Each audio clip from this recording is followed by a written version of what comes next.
welcome to Friday's High Noon Club. Glad to have everybody here this afternoon, this Friday afternoon. Has anybody in the room never been to a High Noon Club meeting? Glad to have you. Thank you for coming. Here's actually how you become a member of High Noon. You just come twice. There's no dues, there's no whatever. You'll see some people walk around with these little kind of buttons on. The Heinz got High Noon on. Don's got one on right there. If you'd like to get one of them, just give us your name or whatever. We got a guy that, I don't think he's going to be here today, but he makes them up and they cost $2.50. And the way you actually become official member of the High Noon Club is just come twice. The first one's on us, next one's on you. Because if you get out in the community and get accused of being a member of High Noon Club, that's your fault from that point on. Anyway, glad to have you. No fees, no dues, just show up and enjoy the fellowship and companionship. There's most people within this room, we never knew one another before we started High Noon. And we've all kind of become friends. With the exception of Jimmy Martin. Jimmy's extra friendly. In fact, he's so friendly, the police department yesterday wanted to frisk him a little extra. I don't know what that's all about, but nevertheless, that's what actually was going to happen. We would stick around.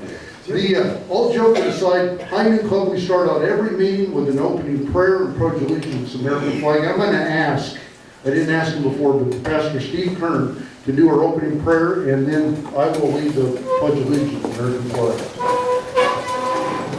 Let's pray. Father, we thank you for the opportunity to come here together today in the name of Jesus. We thank you for the freedom that we enjoy. We do pray, Lord, thank you for this club that allows us to be informed and to be in tune to what's going on in our state and our nation. We do pray, Father, that you would bring an awakening amongst us, especially amongst your people, Lord, that we might stand for your truth and for the freedom that you've made available to us. We do pray for our troops in harm's way. We pray for the leadership. Lord, there's a lot of things going on in the world that's very concerning. Lord, we know that you're in control, so we put our faith and trust in you. Lord, we just commit this meeting to you in the name of Jesus, we pray. Amen. Amen. I pledge allegiance to the flag of the United States of America and to the republic for which it stands, one nation under God, indivisible, with liberty and justice for all. Please be seated. Every High Noon Club meeting, we get kind of kick it off with doing an opening announcements. If you've got a group or whatever, if you'd like to make an open announcement, would you please raise your hand and I'll work the mic around you. Any open announcements? Okay, don't have any today? Okay. I got an idea what this announcement's about. Tell us. Hi, I'm Don. I've got a friendly announcement that I'm sure is going to surprise and delight all of you. I looked at the usdebt.org website early this morning, and I'm with the news to tell you that your total debt per family stands at $758,441 today. Your total savings per family is $5,160. The realtors in here will all tell you that that's a classic example of being underwater. Another thing what I would appreciate is you dudes Don from now on, each one of us all have a little debt within our state debt. Maybe you could kind of do some research and we can kind of give our individual state debt accumulated debt. So we can combine federal and state debt. Because we do have that too to think about. 23 billion. There's 23 billion. Yeah. Million? Billion. Billion. Okay. Our speaker this afternoon is going to be Representative Jon Echols, representing from District 90. And how I always remember District 90 is because, for a couple of different reasons, because one of my friends used to be that rep down there by the name of John Nance, and I still have his t-shirt, and I wear that every once in a while, a t-shirt, when I'm getting ready to go outside and mow the grass or whatever. So I'll always be able to remember that, John. But anyway, we're very blessed to have John today come talk to High Noon Club, because here's why. John and another representative by the name of Mark McBride have jointly worked together in funding some storm cellars for some of our school systems out there, rather than using, well, we're always complaining here, private, tax dollars and doing this and stuff. These guys, in their brilliance, come up with a concept and an idea of actually funding them with private money. Now, what a great thought that actually is. I mean, what a great thing that actually is. But boy, then trying to get the money, that represents a whole different thing, right, John? I mean, that kind of thing. But John's going to talk about that.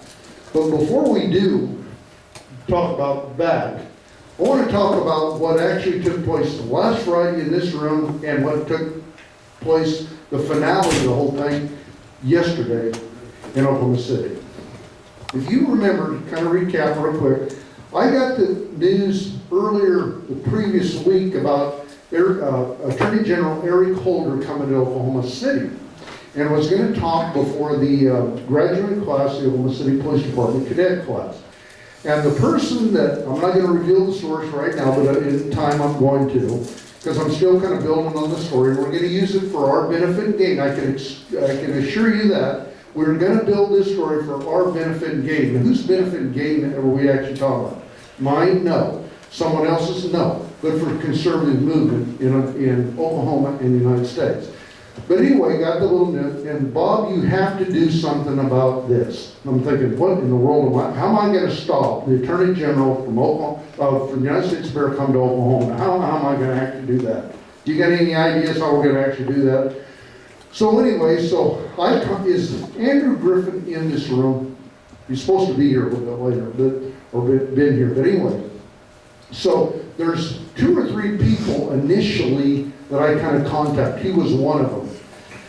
We tried to get the media initially involved in this. I'm going to say the mainstream media.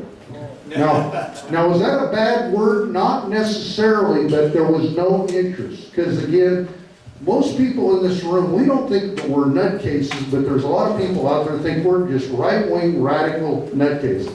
Not interested. They're kind of not interested. However, last week, we got some information prior to last Friday, and I found out, because we also have friends. I've got friends on my cell phone that work for the FBI and the Oklahoma City Police Department and some of the different offices within the state and the federal government. We all have these little friends. In fact, maybe you've got a family member that works for one of those places, and they agree with you, but they're afraid to say anything to anybody because they don't want to lose their job or their vacation, or the kids get whatever, chastised, or whatever, this kind of deal. But anyway, we found the information, and I said last week in this room, if I remember correctly, that Eric Holder was coming to Oklahoma City, even though the mayor of Oklahoma City said, no, they're not making no announcement. I contacted all our city councilmen. They don't know nothing about it. It's like Dumb and Dumber. They don't know nothing about this at all. The police department, they don't know nothing about this whole deal. Well, I knew because I was told when they were going to sweep the building where Eric Holder was actually coming. Now, if you're not going to come to Oklahoma City, why in the world would you sweep a building? You have to sweep the building for the Attorney General, because he's coming. That's one clue, okay? But anyway, we talked about time, place we're going to have it. We talked about it in this room here. At that particular time, and just a little bit before, we had a wonderful, a wonderful state rep by the name of Paul Wesselhoff, okay, that stepped up to the plate and said, we're going to take this thing on at the Capitol. We had a wonderful news reporter by the name of Andrew Griffin of Red Dirt Report take this on and try to dig. When the other media, like I say, I'm not accusing me of anything, didn't want to do this, dig, and we found out certain kind of things. We had many other people working behind the scenes. One of them is going to never get enough credit for this is Lance Cargill. He's a political consultant. He's also works trying to get people elected and on and whatever. Not going to work. We're working together as a team. See, team. We work together as a team here, not individual players, as a team. You don't win wars by one person. You win them by having a good team out there. We need cooks. We need ground players. We need guys in the battlefield with rifles. We needed the whole deal to win the war. Okay, that's literally what I'm going to kind of say. This is a war we're fighting conservative values against liberal values, what they want. So, but anyway, so we work. Many people got involved in this. So if you ever hear of anybody say, well, I'm the one that did that, wrong story. It was a wrong story because it took many, many brave people. There's one right over here sitting over here. Andrew, brave person. Lance, brave person. Okay, and it goes on and on and on. So once this started happening, now the police department, I went and pulled a permit on Monday because Representative Westall said, you need to go get a permit. Against my better thinking, I don't want to get a permit. Why do I need a permit to protest on the middle of Oklahoma City? Well, here's come to find out, I really don't need one. But I got one anyway. Here's what you need a permit for according to Oklahoma City statute. You need one if you're 25 or more, and it's for your public safety. Your public safety. Well, whatever, I got the permit. Another thing that happened at High Noon Club at the very end that I was a little bit remiss in doing, and probably through my stupidity and didn't really understand. Another guy was jumping up and going to try to say, hey, Bob, let me talk about this. No, we're done with the meeting. Furlan Kern. Furlan, what he wound up doing, raise your hand, Furlan, so everybody here kind of knows who you are. Here's a guy that literally coordinated all the equipment, on and on and on, bought porta potties and whatever down there for that to actually take place, okay? Now let me tell you something. When you've been out there all day long, a porta potty looks pretty darn handsome. I'm going to tell you, Ken, it doesn't matter if it's clean or not, it looks pretty darn impressive out there, okay? There's another guy, when I'm trying to park out there yesterday, and I'll never forget it. I'm trying to park out to find me a parking spot that I never knew before, but I know him very well now. His name's George. George is a security guard at the Murakami building. He gave me a whole bunch of these quarters so I could put it in the meter, because I forgot to bring quarters down there at the parking spot. See, so again, many people work for the common good, and we'll work together, and we're going to win this stuff. I asked Jim to put out a flash on this thing. We're going to have assembly down there. Immediately jumped on that, sent that message out, and we started working. Got a hold of some people on Rhonda Smith up in Tulsa, and Darren Gantz in Tulsa, put the message out, hey, we're going to have this assembly down in Oklahoma City. The people now starting to come from Oklahoma City, okay? The press is now starting to get all over the story because, well, we're gathering some momentum, and it's almost like a wildfire starting about 2 days ago. We can see that this is going to be a national story. Now the police department wants to start talking to me. Before, nobody wants to even talk about him even coming down. Now they're talking to me. Boy, you guys got a deal going on here. Well, you're going to have hundreds of people out there. And I'm telling people, well, how many are going to show up? Well, when I pulled the permit, I said, I don't know. It may only be me, one. But I'll put 25 or more down on the paper if you want me to. He said, yeah, put 25. So that's the way the permit read. It was 25 or more, but we don't know. But the PD is now saying they're getting calls from the national press wanting to know where to park the truck. Their trucks down there. And again, I don't know any of this stuff. I'm also now being contacted by the local news media that, did you know that this is going to be a big story? Well, I got no idea about the story. You're the one going to tell me, well, yeah, we're getting all kinds of calls and on and on and on. Now they want to start doing all the interviews. So again, two can play the same game on the interviews. Don't disrespect us when you think we're lying, but respect us when we're trying to give you some good information and tell the truth to you. Okay? You understand what I'm saying? Yesterday, the LA Times called me. I didn't talk to them. I have nothing to say to the LA Times. They can come and report the story. Get it off a Red Dirt report. They want the story. There's a real story right there. The Red Dirt report. Here's a little guy out here in Oklahoma City working like a beaver, trying to be a real media guy. And then these other big dogs from Los Angeles, from Washington, D.C. and on, they want to piggyback on these real stories. So that they don't really have the real story. They need to contact Andrew Griffin, the Red Dirt Report, and get the real story. He's the one that started the story. He's the one that gets credit for the story. But anyway, my message to the High Noon Club, we can win this battle. We stopped the Attorney General from Washington, D.C. coming to Oklahoma because I was early asked, what do you hope to accomplish? Just that. We do not want him in this state disrespecting our state. We're law-abiding citizens. I've never personally been arrested one time in my life. I've only been audited one time by the Internal Revenue Service, one time, And when we got done with the audit, an 8-hour audit, they wound up owing me $50 more. Now, Wait till the next time. here's a proclamation I'm gonna make. If they wanna audit me again, the next time they're gonna owe me a whole lot more than $50, I can assure them. Because I'm gonna personally sue the President of the United States, the Treasury Department, whoever's charged, and them accordingly. And what I'm gonna sue them for is because they violated my constitutional rights to privacy without due cause. And I'm gonna have an attorney to represent me. And that's what we have to do. If we're gonna win this battle, we're gonna have to kick back. We can't just continually be afraid and weak and whatever. I know I'm weak, I'm old, I'm fat, I'm bald. I know all that stuff. But at the same time, we're gonna have to have some courage. And in this room, there's a lot of courage. We've got guys that represent us at the Capitol, like Paul Wesselhoff's got courage because his political career is on the line and this kind of thing.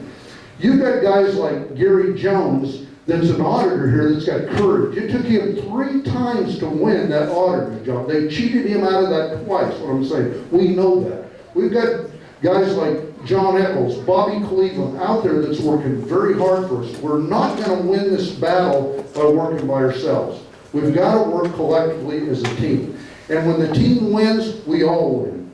And that's liberty. Our founding fathers, they worked together as a team. They didn't always agree with one another, but they worked together as a team. And that's the way we're going to win. Not one of us is going to win. We're all going to win. And we're going to win our liberty back. That's what we're going to do. And so when you hear people saying, I did this and I did that, please explain to them, no, we did this. We did this. We all get credit. Okay, enough of my nonsense talking. Who brought him here? Well, okay, the answer, who actually brought him here? We're still trying to find that person responsible because nobody wants to take the credit and nobody obviously wants to take the blame. But here's who I hold responsible, and I want you to think about this. When you're in charge, you're absolutely in charge. You get all the credit, that's leadership, you get all the blame. The mayor of Oklahoma City, his name is Mick Cornett. He also has 9 council members that represent these different areas in our districts. I contacted every one of them. I only heard back from one of them. Okay, just one of them. I'm still waiting on the response from the mayor's office that he's representing. I even talked to my councilman, John Pettis, and asked him, do you know about this deal? Oh, what do you think about it? He got no comment. None. Well, by not having a comment is the comment. Right. Let's remember that. So when we're going to the polls and electing people and they want all this they want to be elected to these public offices, but they don't want to take stands on certain issues, that tells you something else. It's called bravery. And I don't know what bravery that is, just standing up, but nevertheless so. But who brought Eric Holder to town? We're still trying to figure out. Now what we do know that Vicki Miles LaGrange, who's a federal district judge in the Western District of Oklahoma, she's the one that gave the keynote speech to the cadets yesterday. We do know that. And I'm going to tell you something very factual. I do know this for a fact.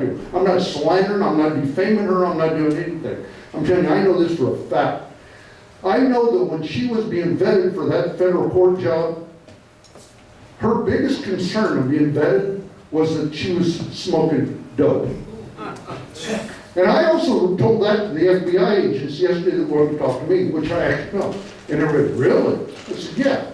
Now in Colorado it's illegal today, but back then, 20 years ago, when she was being vetted for that, it wasn't. Now, if they want to play that game, we've got to have courage to be able to stand up. Now if she says I'm slandering, defamer, we'll just take a lie detector. I'll tell you the witness. Your friends had actually told me that there was concern for that. I still remember their names. But however, we've got to have courage, people, to stand up. Just because we're old, fat, and bald does not mean that we do not have courage, and we can do that. But the people that probably are the most responsible for what happened yesterday are the people that came to the rally. Some of us old people just showed up down there. Because I'm telling you, there's power in the people in the protest. There's power down there. Without the people being down there, all the great speeches from Wesselhoff to the other representatives that gave great speeches, John Bennett from District 2 that gave great speeches down there, it would have meant nothing. They were afraid of you yesterday. They were afraid. That's why Attorney General Eric Holder never showed up. because he's afraid of you. Because you're telling the truth. We're not lying. He is under contempt of Congress. He is. And another person that we cannot forget about that takes great responsibility for what happened yesterday is our Congressman, James Langford. I am not making a political statement for James Langford. I want you to understand that. But James Langford in District 5, this is his district where this was going to happen. Eric Holder is found under contempt of Congress in his committee that he sits on that held him contemptuous. Is that the right word? Contemptuous? Okay. Thanks, John. Even if it's not true, thanks, John.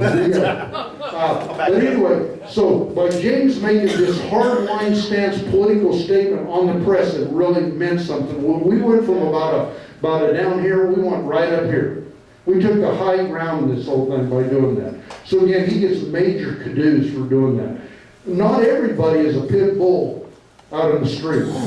Some people are poodles, more poodles, they just want to get along, okay? But he took a very hard stance on that, this last week and made this all happen. Along with our, like I say, we had great authority at the podium from Paul Wesselhoff that he coordinated our state leaders up there to talk before us and stuff. So again, a round of applause for all of us because we all won yesterday.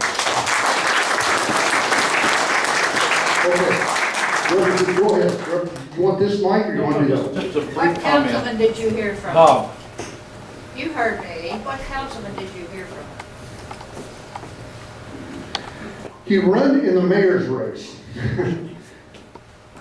Ed Shadid. And what did he say?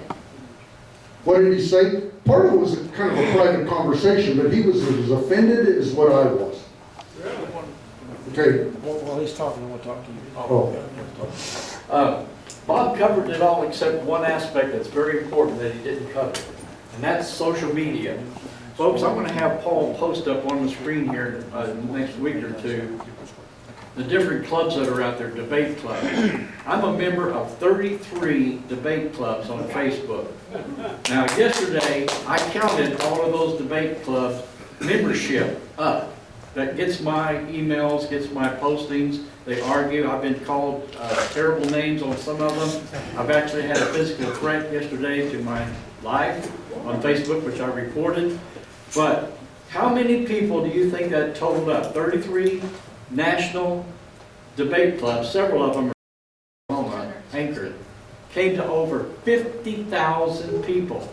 So when we have an issue that we care about here in this room, and we put it on these groups, there's a potential audience of 50,000 members that may read that. And then if they share it with their friends, like I have 2,000 friends, then it just multiplies. So we've got to use that medium. Obama got himself elected by using that kind of media, and we've got to learn how powerful that is. We can get a lot of people from point A to point B by using social media. So let me encourage you to join membership into these different clubs. Mine is Socrates on Facebook, but there's many out there like Red Dirt and others that you need to become members of. Thank you. We're going to do this, but we have the little video clip. Paul wants to play the video. You want Ray to play it now on what, I guess, kind of a scenario, what the news reported there yesterday on this. Good afternoon. Glad you're with us. The U.S. Attorney General at the last moment cancels a speech in Oklahoma City amid planned protests of his visit. Eric Holder called off his remarks at the Police Academy graduation just a few hours before the ceremony began. Michael Konopasek is live downtown with this story. Michael? Well, there were still protesters here, but not the hundreds that were expected. And the people who did show up, they say they felt like they made an impact. It's a wonderful thing, and it's a great day for Oklahoma. At the last minute, a mood changed among protesters. They see it as a victory. I think that he cowered down and is afraid to face the people of Oklahoma City. Throughout the morning, conservative politics and free speech were on display inside a celebration honoring 42 new officers. This just solidifies the fact that it looks like they're probably going to make it. Though they do have a little ways to go, they will be considered officers after today. Federal Judge Vicki Miles LaGrange was backup speaker, and she took the opportunity to not only offer words of wisdom, but to lighten the mood. We have to keep levity in things. He invited me, he uninvited me, and he re-invited me here today. The planned protest fueled out of frustration over many things, including what's called Fast and Furious and the IRS scandal. Attorney General Eric Holder, he's decided that he is not going to live by the rule of law and order and our Constitution. Inside, a different tone, no distractions, city officials welcoming the new officers, and LaGrange offering encouragement. Making a difference in the quality of life is an opportunity that policing provides. And I can't think of one other profession that offers that.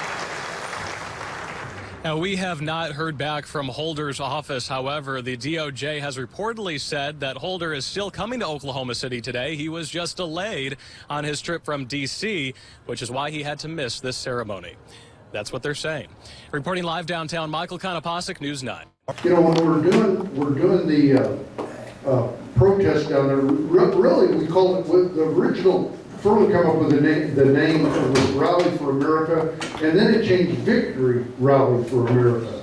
Because what started happening, we started early on in the morning, I got a call from the PD said that you're not going to believe this, but the Attorney General's not coming. I said, well, we're coming. Because I don't trust what they have to say. Now, I'm not saying the PD, but I don't trust it. We're coming. So I started getting a bunch of calls because there was going to be hundreds of people down there. But there's no point in somebody driving from Tulsa down here when he's not coming, because that was the whole point, that he was not. We didn't want him talking to our graduate class police. So there was a victory right there. So no matter what anybody says, yeah, there was going to be hundreds of people down there. And there was going to be national media and local media trucks down there. They all got shifted. There was an event going on last night in Tulsa. They were going to be here, not there. So again, they can spin the story however they want. They can again talk about that the plane didn't have enough gas in it or had a flat tire. They can do whatever they want. But as we do know, Ernest Istook was a congressional representative, got a radio show in Washington, D.C., and it was going live from our protest there to Washington, D.C. yesterday. Again, Representative Wassall set that deal up, and he made the point that, look, there's planes waiting on these guys in Washington, D.C. If they would have wanted to be here, they would have been in Oklahoma City. They cowered down, and they're afraid to face you, the people. We stand tall, we win every time. We cower down, we lose every time. We stand our lazy boys, we can't win anything.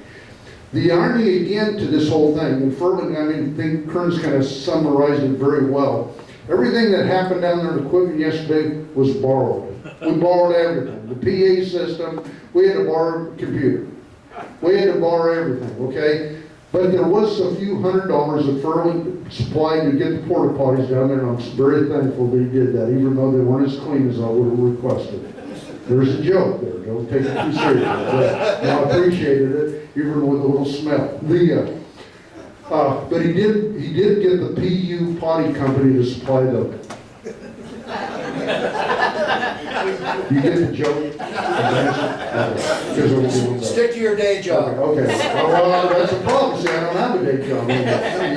So we go around and do this kind of stuff. You keep running him down. If we had a day job, we couldn't do this. Okay, any other comments about that? You want to talk about it a little bit or anything? If not, we're not done, folks. We're only beginning. What it does, next month I'm going to have the opportunity to go to California. I've been told I'm going to have the opportunity to talk to the chairman of the GOP in California, because they want to hear that goofy story. Remember I told you a couple weeks about how I got thrown out of the La Jolla Country Club? Do you remember that? They want to hear that story. We actually have a better story to tell them now on how we can win, because the Oklahoma people stand tall and not being cowards of the federal government. Okay? There was a lot of phone calls made to the mayor's office. Just, okay. There were a lot of phone calls made to the police department and the mayor's office. Let me tell you, there's another base that we cannot forget about. Thank you for telling me about that. There were literally hundreds of telephone calls to the mayor's office by people in her audience and out there across the state, calling the mayor's office, asking questions. Like this communications Dexter, you couldn't even get him on the phone. The guy that was on the video there, he just overrun. He just overrun. Another thing, and I'm going to tell you that I actually did do, that was probably not maybe the wisest thing to do, but when you're right, you're right. The Internal Affairs Officer for the Oklahoma City PD that coordinates, I won't give his name, no, respect it that way, was kind of, what I'm going to say, we're kind of down here. When I got done explaining to him, if any of our speakers get assaulted by a bottle or anything, or electric speakers from that podium, I am going to hold the police chief, Bill City, accountable. And if he does not have the courage, just with this officer down there, to tell him that, he can call him, give him my telephone number, because I'm going to explain that to him. We also have rights as citizens, and that police department has a duty to protect us citizens the same way that they have the duty to protect whoever comes to town, celebrity, non-celebrity. We are citizens, and there's power in being a citizen of Oklahoma City, power in being a citizen in the state of Oklahoma, and there's probably more power in being an American citizen that has never broke the law, not even once. Okay? Okay. We're done kind of bragging on ourselves and that deal. And again, I appreciate everyone, because we can win these battles. And that man right over there, I'm telling you, Paul Wesselhoff, he's a brave man for doing what he did. And it's not done. Thank you.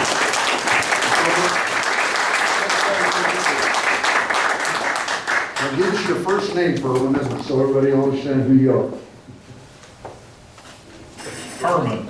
I'm trying to think. Is this thing working? Yeah. This is my brother Herman and my other brother Herman, but that wasn't even Herman, was it? Anyway, I just want to kind of add to what Paul said on this social media deal.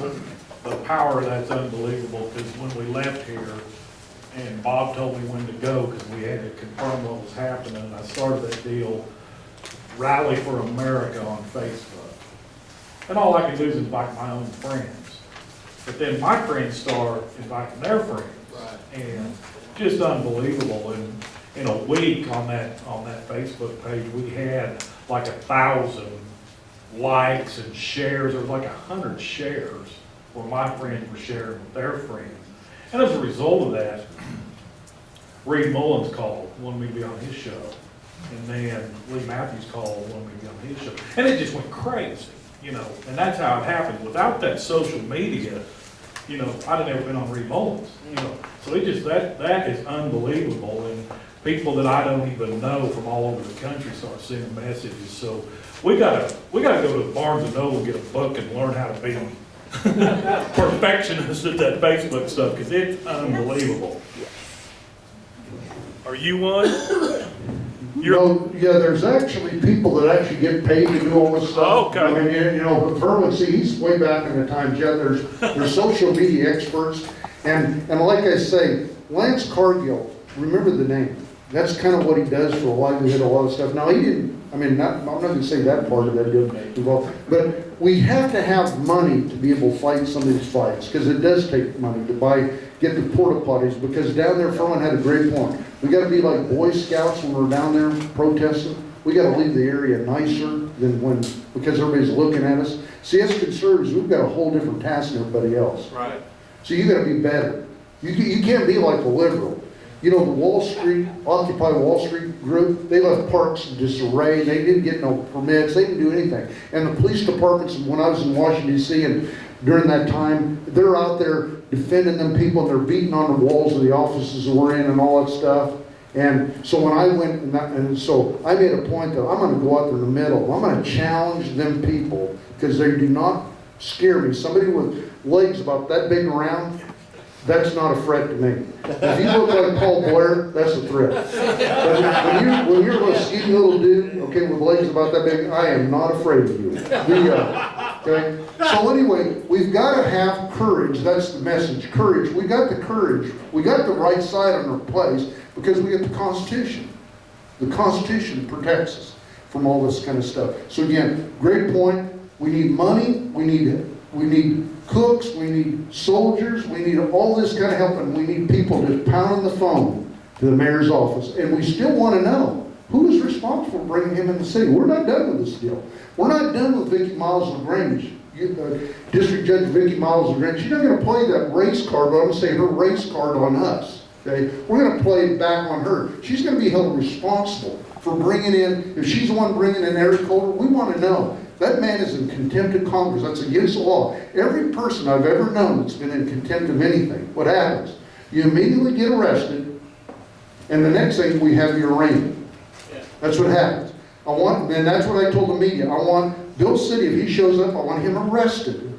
And then let's deal with him that other way. Because he's under contempt of Congress. And that's a civil and a criminal violation. Hi, Bob, I'm Paul. Rumor mill has it that he was supposed to come back today. Did anybody find out any more information on that? Well, what I'm going to say, I was asked by the media, they told me that this happened, did I know this? And I said, no, I don't know anything, okay? Because they won't answer any telephone calls for us, they won't tell us anything. He can sneak around, do whatever he wants. I can't keep him all that sneaking around, okay?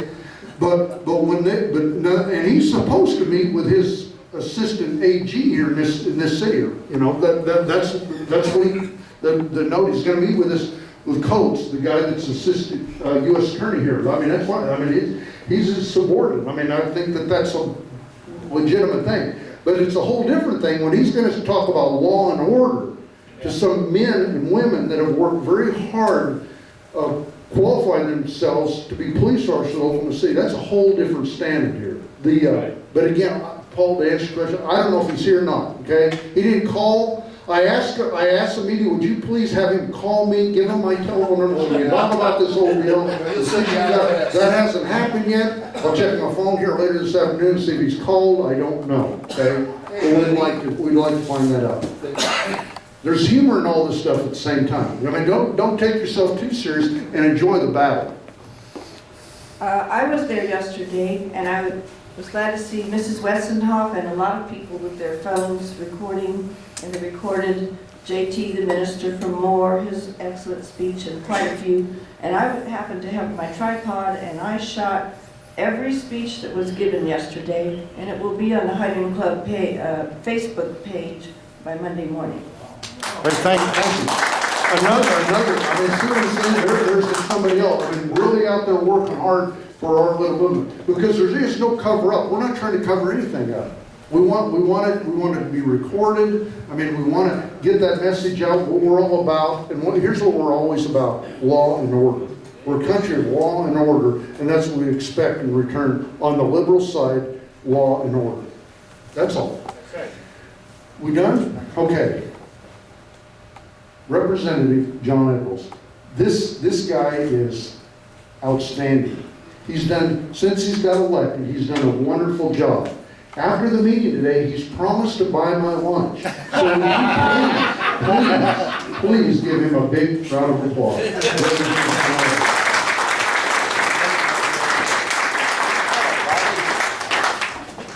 Well, I feel like I just need to wrap it up. We've had a great meeting, and we'll all move on. So I'm not quite sure how I'm going to follow that.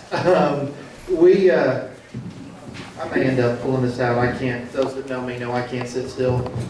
I want to talk to you a little bit about Shelter Oklahoma Schools. Normally, I give my background as to how we started this. So if you'll indulge me for a second, I want to tell you quickly how this organization came to be. We've all got a story. For my generation, we all know where we were when the Murrah building happened.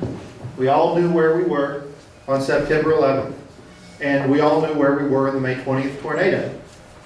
For a lot of your generations, you all know where you were with various other events. When Kennedy was assassinated, my grandfather always knew where he was when Pearl Harbor happened. Well, this is one of those events for me. So on the May 20th tornado, we started out in the Capitol. We were in session.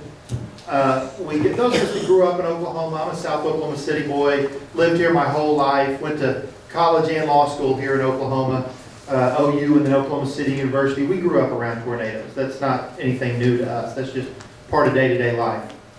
So May 20th, we're at the Capitol. They have us sound sirens, have us go down to the basement. Now, I think the auditor will tell you, I'm not positive the basement of the Capitol is safe when there is not a tornado coming. It's certainly not safe when there is one.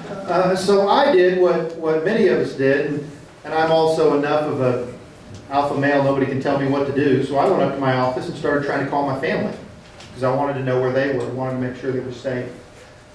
Ended up in the speaker's office, because that's one of the few offices in the Capitol that had a TV, and I saw how big this thing was. And ended up getting a hold of my family, brought them to the Capitol, and then I headed straight down to my district. See, that tornado hit south part of House District 90. And by the way, I normally start it like this: welcome to House District 90, because this is my district right here that we're in. This is the north part of my district. Well, the tornado hit the south part of my district, and then took a hard right and went straight into Moore. First thing I did is went down and checked on the south part of my district, made sure it was okay. And then myself and Representative Mark McBride were on the ground in Moore between 20 and 45 minutes after the tornado had gone through. It's hard to tell. It's unlike anything I've ever seen. And I'm not going to dwell too much on that for those of you that were there, those of you that were there in the cleanup. It didn't smell like America, didn't feel like America. I haven't been in a war zone, but I can't imagine it feeling a lot different than that. And I remember we were, I don't want to get too in-depth, but we had nothing to do. The response was so tactical. If I could brag on the people of Oklahoma for just a second. It was so tactical. We're talking 45 minutes after it hit, that there were thousands of first responders meeting in that shopping center, Target, the fire department's right back there, thousands ready to go. I mean, that's Oklahomans, and this is going to stick into my story. We don't wait for other people to help us. We grab our gloves, we grab our boots, and we get to work. That's just what we do. Lieutenant Governor Lamb tells a story of being down there 2 hours after it happened, seeing, and I try not to choke up when I tell this story, seeing a reservist in uniform, in his BTUs, standing guard in front of his neighborhood. Lieutenant Governor goes up to him and says, "When were you activated?" The young man says, "I wasn't activated." And the Lieutenant Governor says, "But you're here, you're in front of your neighborhood. Who put you here?" He said, "Nobody put me here. These are my family. These are my friends. This is my neighborhood. And I'm here to serve." That's Oklahomans. That's what we saw that night. That's the type of people we saw. So literally, when we saw that response, all we could do that day was go to the two hardest hit areas, the two schools, and literally thank, mostly firefighters, but a lot of police officers and other first responders, literally thank them as they were switching shifts. Just Representative McBride and I saying, Representative Echols and Representative Mark McBride, I want to say thank you for what you're doing. And I mean, they looked like, people that had seen what they'd seen. And it was rough. The night was rough. We decided that evening we had to do something, but we didn't know what. We didn't know what it was that we needed to do. And so Mark, because he did his district harder, he stayed there the next day. I went back up to our job at the Capitol, and I got a call.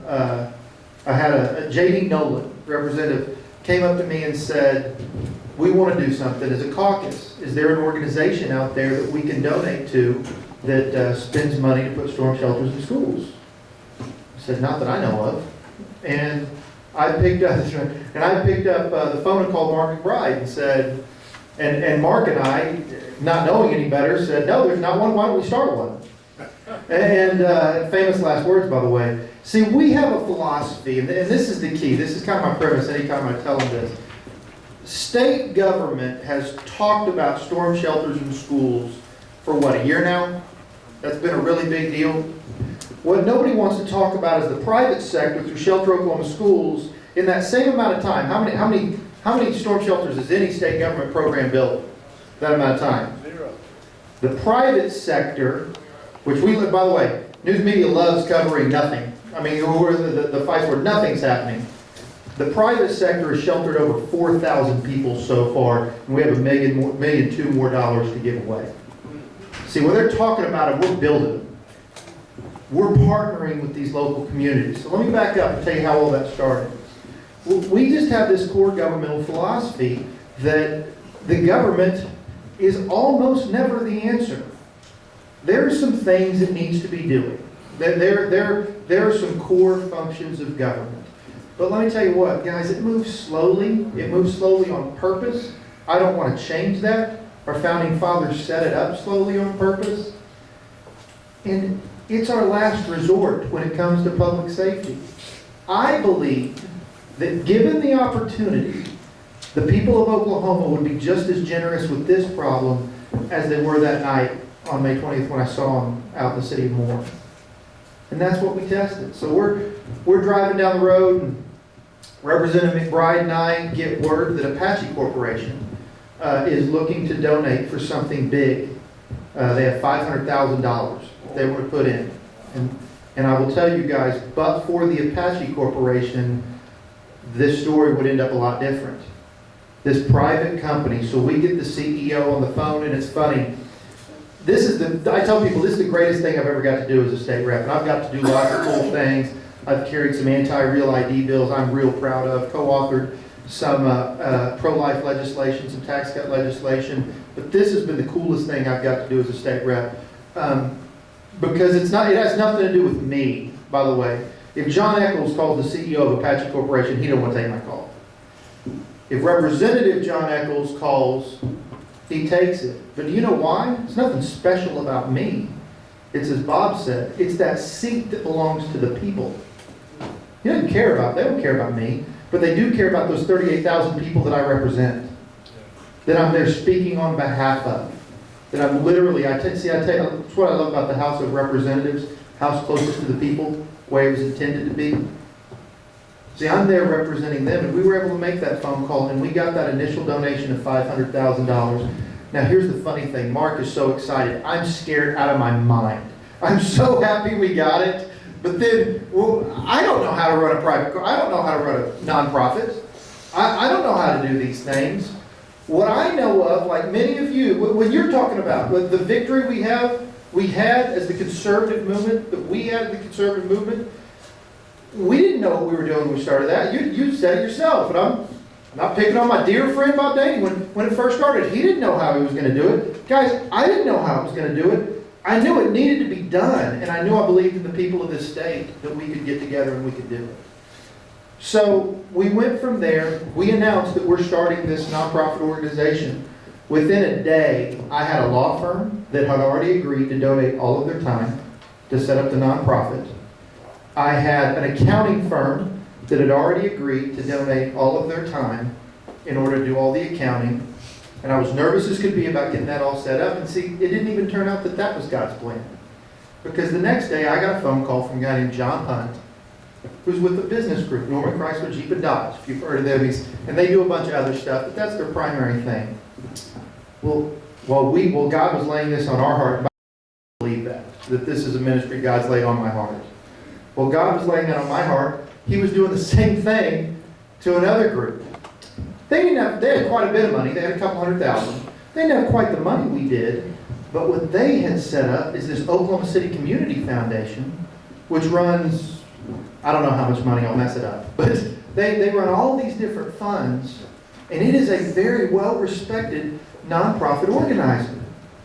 So what we did is we partnered with this other private sector. Think about it. The only reason government has nothing to do with any of this. I'm a state representative and Mark's a state representative. That's the only, during the day, 4 months out of the year, we go to the Capitol. That's all government has to do with any of this thing. This is all private sector that's done this, that's been able to accomplish. The private sector, I'll tell you right now, is the only thing that has worked.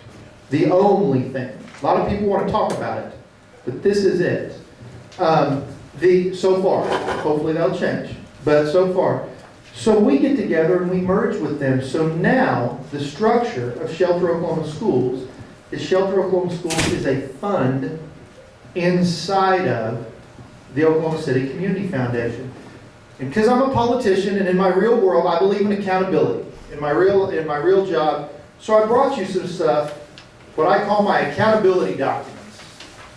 First thing we have, one of the great things about having the Oklahoma City Community Foundation, they put this document together for some of our donors. And this shows some of what we've done so far. The generosity of these people has been absolutely amazing. We've got donations from the Mercury One Foundation, Glenn Beck's foundation. That Mercury One gave us $200,000. We've gotten Private law firms have given large sums of money. The OEA, the Oklahoma Education Association, Representative Mark McBride can't be here right now because he's out collecting a check for Shelter Oklahoma Schools because they just called and said, we've got 10 grand we want to give you. The Apache Corporation ended up giving $1 million. They gave an extra $500,000. Oklahoma Farm Bureau gave $100,000. This is catching on like crazy. If you look at this, and look at these schools we're helping. This is not just an Oklahoma City or Tulsa thing. We've got rural schools and urban schools, Calumet, Drummond, Fairview, Moore, John Rex, Wacomas, Western Heights. And there's two others that I love to talk about. You have also in your hand an article about Friend Public Schools. That's not on the list. This is one of our newer ones. I love Friend. This is such a cool story. See, Friend Public Schools is a little small dependent school district around Chickasha. Friend Public Schools doesn't have a whole lot of money, but they've got some amazing Oklahomans. These kids got together and held a bake sale. Not joking. They were, and they got their local community, and they were able to raise $25,000 on their own. Not the government. The community came together and said, we're going to take care of our schools. And they had an idea for an F4 rated storm shelter. So, you know, an F5 is the highest. And telling you the story, they didn't have anything. An F4 is a lot better than what they have from rated storm shelter. But they had to have $25,000 more dollars. They had to have it. And they were tapped out. This little community, they'd done all they could. We took that money from Oklahoma Farm Bureau, which was donated to go directly to rural schools, and the first $25,000 went to Friend, and we finished it for them. The private sector stepped in and said, see, because what we do, and here's what's different, we don't go into these schools and say, carte blanche, here's what we're going to give you. I think Mr. Auditor will tell you, if you're spending somebody else's money, you don't spend it real well. That's the problem with government. That's a talk for another day. But, you know, I've got a phrase I've used. If any of you ever seen me on TV, I've been to the basement of the Capitol. We don't have any printing presses. Any money we got, we took from the citizens of the state of Oklahoma. That's where it comes from. If people were more, they're a lot more stingy with their own money. Well, that's our theory with these schools. We want to meet them halfway. We want to be there for them. We were able to be there for Fred. I'm really excited about what the private sector did, what they're capable, what they're in there doing for these schools. Another one that I'm actually announcing for the first time here in High Noon. We have not announced this yet. There'll be an announcement coming out next week. We are going to fund the Oklahoma School for the Deaf. The Oklahoma School for the Deaf is a private school that has zero bonding capacity. Zero, none. But it's a boarding school. Those kids are there all the time. Could I jump in on you? I want you to really hear what he just said.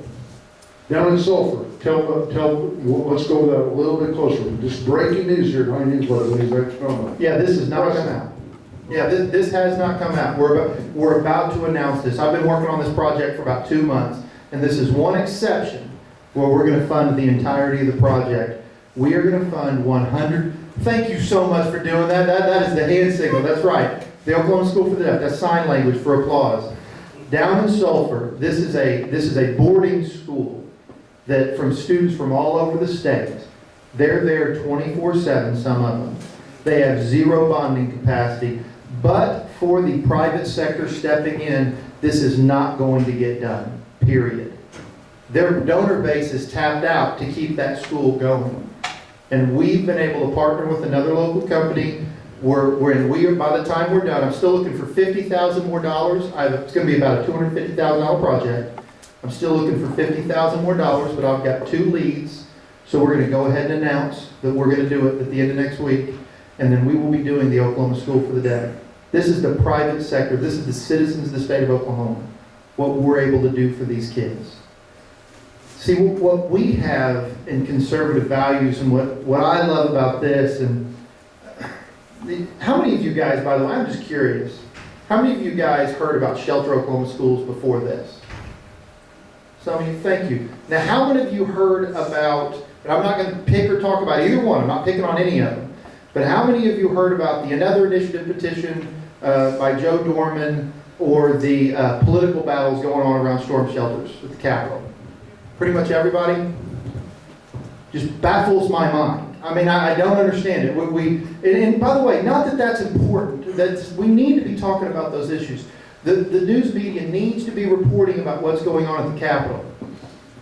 But see, private sector fills in where government fails. That doesn't sell a lot of newspapers. I mean, that doesn't make, you know, I joke, I've got these local representatives that from rural areas, they get all these positive stories written about them in their local paper. My local paper is the Daily Oklahoman. Freshman rep does not screw up, doesn't sell any papers whatsoever. I mean, none. That is never going to be in their effort. But this is why I think it's so important to get it out there. And by the way, I'm not commenting on either one of those proposals. I'm not here to talk about those. What I'm talking about is, here's what I know for a fact. What the private sector is doing is working. And it has nothing to do, I can't stress this enough, as you were talking about, Bob, it has nothing to do with Representative Jon Echols, or if he was here, and I'd say it, and we say it all the time, Representative Mark McBride. It has nothing to do with us. Because if it wasn't for the generosity of the citizens of the state of Oklahoma, both the corporate citizens and the private citizens, none of this would have been happening. I don't know why we're not telling enough of the story that together we can get this done. And that's always been my point. Together, whatever it is. You see, when I read, and I'm not gonna switch from preaching to meddling, but I have to just a little bit. When I read scriptures, I tell you, it's something that's laid on in my heart. When I read about the early Christians in Acts, they got together and they met one another's needs. That's what we were called to do. That's what I saw May 20th and more. That's what they were doing out there. That was regular citizens getting together and meeting each other's needs. That's what this organization is out there doing right now. And it's not going to stop. We're meeting right now. We're planning a very large gala in May 20, in about September. We're looking to do it. Hey, we're very blessed. The group we partnered with has a lot of connections with the Thunder. I should have mentioned. Kendrick Perkins, Russell Westbrook, major donors to this organization. Both of them, by the way, both of them great people, willing to give their own time and their own money. We're looking at having a gala involving the Thunder. We're looking at continuing to have education out there on how we can solve this with the private sector. Right now, this is an issue that gives to public schools. Now, I homeschool my children, so our storm shelter is my house, where we have one. But I've offered to meet with several private schools. How can you do this? How can you set up your own funds? How can you set up the way to take care of this problem? What I love about this issue too, in local communities, you know, I've toured every one of these facilities, every one of them on this list, physically seen them. You'll appreciate this, Mr. Auditor. I like to know where my money goes. I mean, I want to make sure it's used right. These rural places, they open those up to community shelters. Well, I love bragging on my local school district, Western Heights, which is the vast majority of House District 90 is the Western Heights School District. Since 1999, that school district, I think nobody would argue that Western Heights is not an underprivileged school district. Every school in the Western Heights School District, except for the high school, some years of junior high, over 90% free reduced lunches. Great teachers, great faculty doing the best job they can. Since '99, they put storm shelters in all but one on their own, not without the state. They did it in all but one of their schools. Shelter Oklahoma Schools got to step up and help them do the last one. And then we got to go talk in the community, and I got to do that, thanks to the help of my superintendent, Joe Kitchens, talk to the community about these facilities being available to them when times of need. The private sector meeting the needs. That's what it's about, guys, and it works. This is proof that it works. It's proof that it's working. Is it going to work overnight? Let me tell you, I promise very few things. I promise you it will not work overnight. You have my word. That's not going to happen. It's so funny when I was campaigning. The only thing I ever promised is I'd mess something up. I don't know what it'd be. If I knew what it'd be, I wouldn't do it. But there'll be something I did at vote I'll cast that after I'm done, I'll think, man, I learned a little more. Wish I would have done that. But this is one of those things. I can promise you on this, it's not going to happen overnight. But it is happening. And we've got the backup documentation to prove it. We're raising more money every day. We're almost at $2.2 million in private sector dollars that has stepped up to fix this problem. Now, I'm not, again, I can't stress this enough. Is there a role for the state? There's at least a role for a debate as to the role for the state.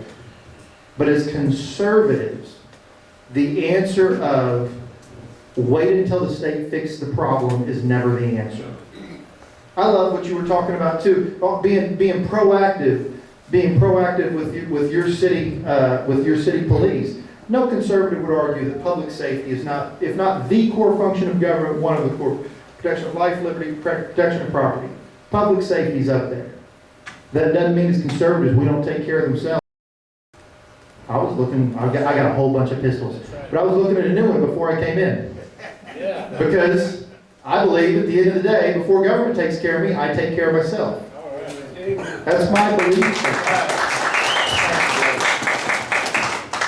And more importantly, God takes care of me. I always have to preface it with that. But I really want to open it up for questions. I wanted to give you more of an abbreviated, I hope I did, talk on that and see if you guys have any questions about what we're doing. Q&A. I know you talked to me earlier when you first arrived here that something about free. I was thinking it was free lunch. Now I know Bobby was a free guy. Okay. That's right. He's going to buy me a gun. I'm Sandra, and I don't want to stand up. Sandra, I'm going to hold this microphone. Well, it's because I going don't to take me trust a you. minute. It's going to take me a minute. This storm shelters has been one of my pet projects for the past 3 years. I know you're talking statewide, but I did go to our former mayor here in Oklahoma City, Kirk Humphrey, and I said, why is the city putting in storm shelters? You could put them with fire stations or police stations. He said, we talked about it, and we decided against it. Well, now, I wonder where he goes when the storms come through. Now, he has moved into Heritage Hills. Those mansions have basements in them. To where your grandchildren go. I have spoken to the Association of General Contractors in their convention here. Why aren't you pushing for coding? He said nobody makes us do it. I am thinking there should be some code that nearly all the new construction should have. Safe places for people to go. What are the schools, the specials of the, Charter. The VOTAC schools have safe places for the children to go. Every school should have a safe place for the children to go. I appreciate what you're doing. Thank you. Well, thank you very much. I really appreciate it. You know, I think, Sandra, the answer is just what Representative Echols is talking about. The answer, the government's, when did you talk to Mayor Humphreys about that? How long ago was that, man? Well, I've been working on this for 3 years, and don't ask me the date, I can't remember that. Well, let's see, 3 years ago, it is 14, that would be about 2011. He was not in office. Former mayor. Now, our city councilman this year in Oklahoma City, each got $1 million to do with as they please. Why couldn't they use that money to give us safe places? Well, again, I think... We have maps. Why couldn't that put the shelters in the school? Well, because maps was not, that wasn't part of maps. Okay, I'm going to go back here. Somebody had a question. Go ahead, John, you can answer or whatever you want to do. Well, I think you're seeing the issue too, and that's where we come in. On the private organization, what we want to do is to be there to help those who are stepping up to help themselves. We want to be there to be that extra bit of funding to get them over the top, and it's working. I mean, it has happened. I've got some, I think so far, what we're seeing too, as we look at this issue, we do have the old mentality. You know, when I was growing up, the weather wasn't quite as good. We didn't have quite the notice. So it actually used to be the standard was you didn't want community shelters because of timing. I don't think that's the case anymore. I mean, I think right now, for example, with more tornado, we have 20 minutes notice. So there's more and more things we can be doing, and we can be doing with the private sector to make it happen. I think we had a question over there, Bob. Okay. Where's the question? Here's your name. Okay, let's do this question, then we'll go right there. Okay, just a second. I'm Richard. Yeah, we talk about taking care of ourselves, and we know we're in Tornado Alley. Why aren't we all building one in our own house? Why are we looking for public schools to get it? Why aren't we doing it? You mean the individuals? Well, I have one in my individual house, and I think that's the issue too. And I think as an individual, we're all responsible for ourselves. I think with the public schools, the issue you come up with, and throughout the history of this state, and I'm glad you talked about that, throughout the history of this state, construction has always been on the local level. Now, there may be communities that have decided they don't want to spend that money on that. That's that community's choice, and I like that, because you're talking about what we're doing on the local level. What we want to be there is to step in with private sector dollars when the community has decided this is something we want to do, but we're not capable of getting there. So we step in as the private sector and say, we're going to bridge that gap for you. You know, and I think, to follow up on Richard's answer, in our neighborhood, it was voted upon and decided that I would build a shelter at my house at my cost for my neighbors. Do you understand that little joke right there? Yeah. It's always somebody else has used their money or your money for somebody else to do it. That is your responsibility to protect your family. That's why the founding fathers gave us a Second Amendment for the right to self-defend yourself, okay? Shelters, that is your responsibility, okay? Now, when those kids go off to public school or whatever, we're kind of saying we're changing the line there just a tad, I mean, right? But at the same time, I might want to say this too. I've got a friend of mine, I'm going to brag on a little bit, Pam Deering.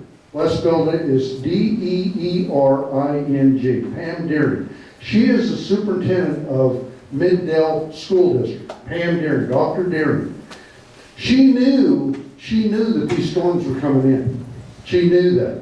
They didn't have school over there in that area in that day too. So again, we've got to use some good judgment when storms come in. We may want to start thinking about them like snow days. We know these bad storms are coming in the area. So, and I love where you're going to, and I could give you a whole legislative update on what we're doing on this, but everything from I have a bill that would give immunity to architects and engineers who go in after the fact and inspect schools and other public buildings for their readiness, because there's no architect or engineer that's going to do it without some immunity, to another bill that we're probably going to shuck that, because another representative had that bill, to allow kind of a Good Samaritan rule for churches that decide to open up their doors in the case of storms. We just need to do more and more and more to encourage not just personal responsibility. We always want to encourage personal responsibility, but we also want to encourage that actually, we need to get out of the way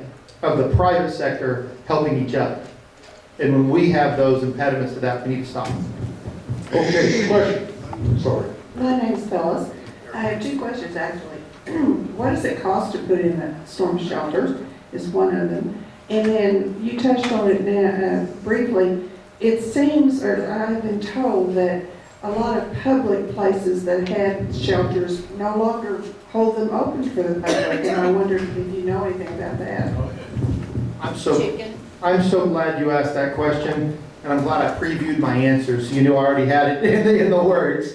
We've got a bill that we're working on for an immunity waiver for those public places that open up, but not just public, private places too, that open it up during the time of storms. They're afraid of, everybody heard the story of the bank and more that locked their doors because they have a policy because they're afraid of liability when the blank blows away that they're going to get sued.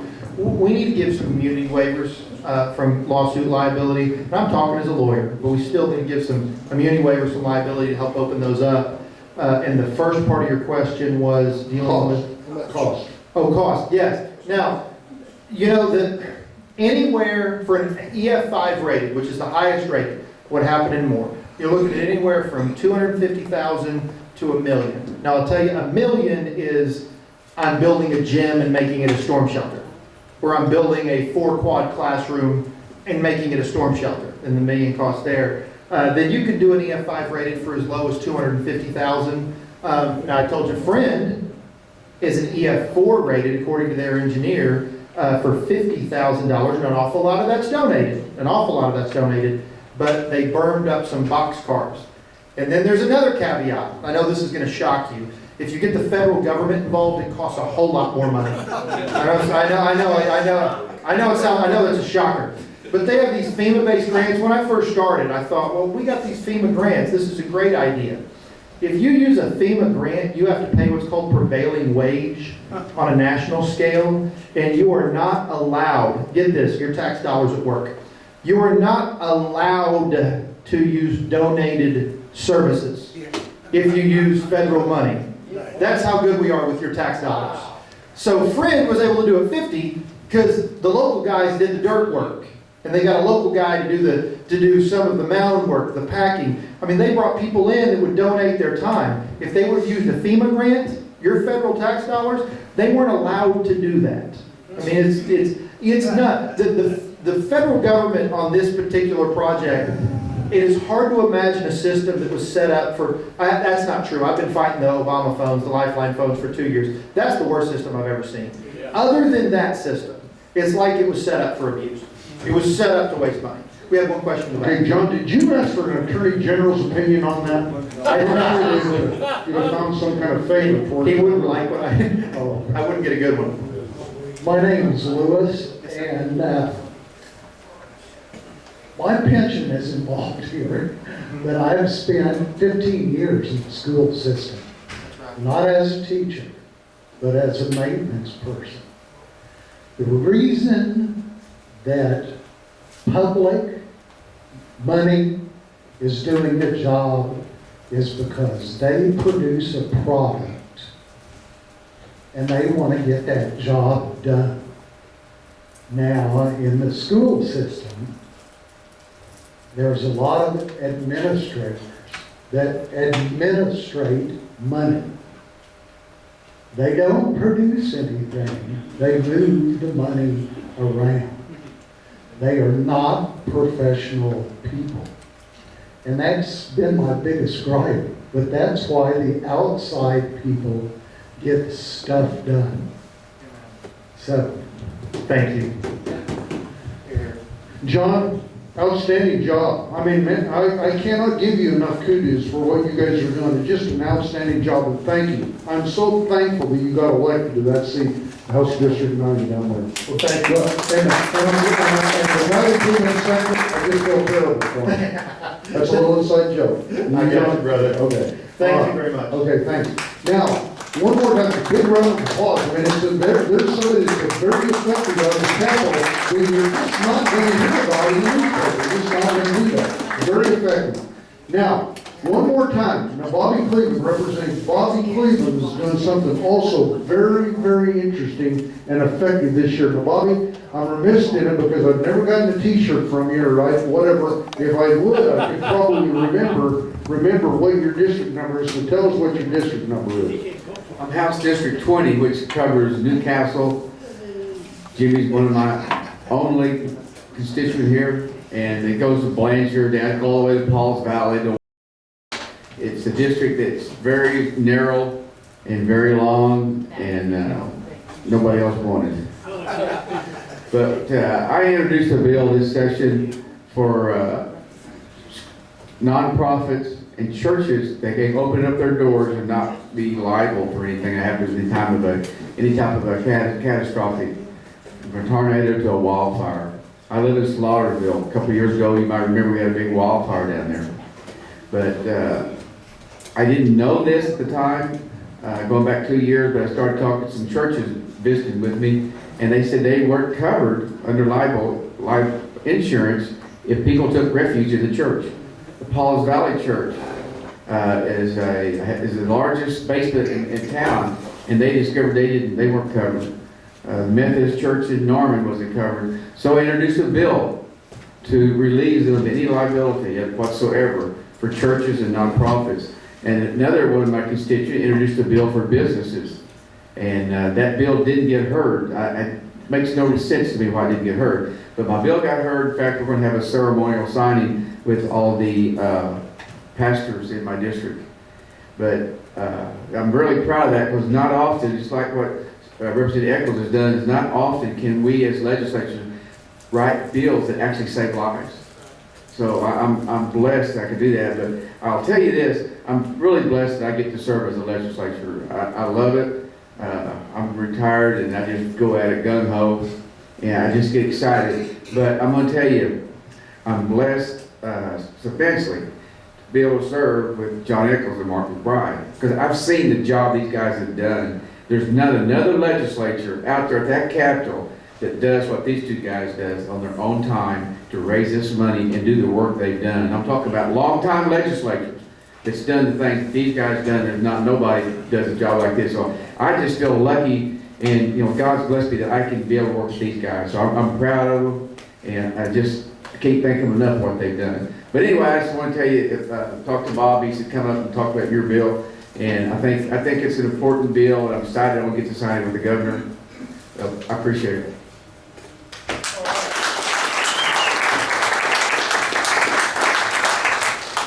But so many times what we do, we major on the minor or the negative and that kind of thing, and we don't think we're effective government. But yes, the answer, yes, we are. We are so blessed, and I'll just say it one more time. We've got so many great people working very diligently hard. Some of them get paid, like our legislators. You can argue back and forth that maybe they're paid too much or not enough or whatever, that kind of thing. But we also have a very effective base group of hard-working, grassroots people.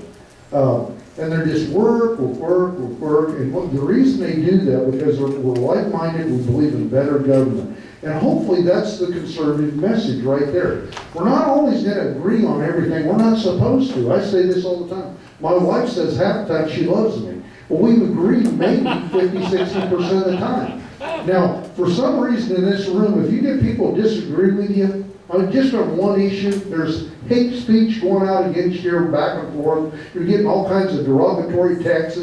All this other kind of stuff that goes on. Now, I don't quite understand that, but that's, I guess, the human nature. So let's be more like Ronald Reagan if we say we're conservatives. And even if we agree on 70% of the time things, we're probably heading down the right path. And again, High-Enders, I think we all should take part in, and we should all share the glory of what we're actually doing to the conservative movement. And I mentioned people's names in here that worked really hard this last week. There's people that's been working harder at this than I've ever started.